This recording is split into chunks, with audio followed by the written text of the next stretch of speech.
എല്ലാവർക്കും നമസ്കാരം. രാജരാജേശ്വരി ജ്യോതിഷത്തിലേക്ക് സ്വാഗതം. 10-ാമത് മഹാത്മ്യം. മേടൻ രാശി സൂര്യദേവന്റെ ഉച്ചരാശിയാണ്. ജ്യോതിഷപ്രകാരം സൂര്യദേവൻ പരമോച്ചത്തിൽ എത്തുന്നത് മേടം 10-നാണ്. ഈ സമയം സൂര്യദേവൻ ഏറ്റവും ബലവാനാണ്.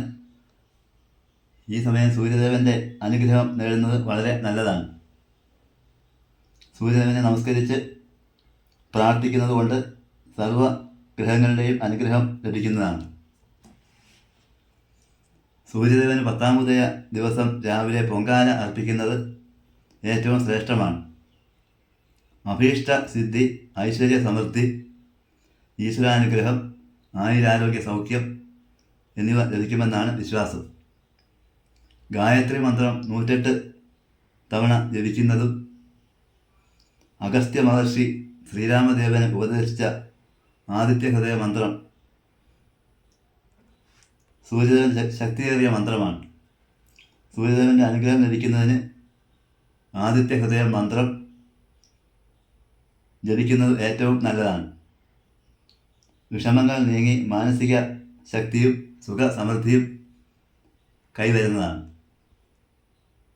ശത്രുക്കളുടെ ഉപദ്രവം ഒഴിഞ്ഞു പോകുന്നതിനും അലസത, ഓർമ്മക്കുറവ് എന്നിവ മാറുന്നതിനും,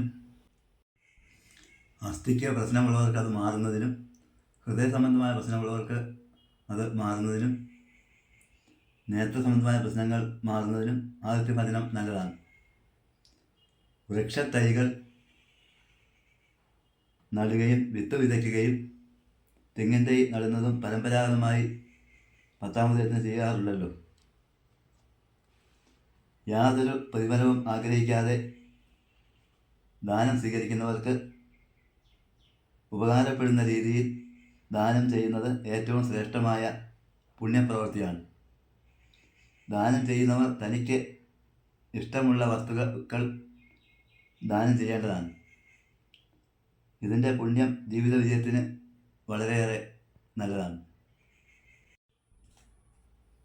നാഗപ്രീതികരമായ പൂജകൾ ചെയ്യുന്നതും ദേവീപ്രീതിക്കും പ്രത്യേകിച്ച് ശിവഭജനത്തിനും ഉത്തമമായ ദിനമാണ് 10-ാമത്. നമസ്കാരം. നന്ദി. നമസ്കാരം.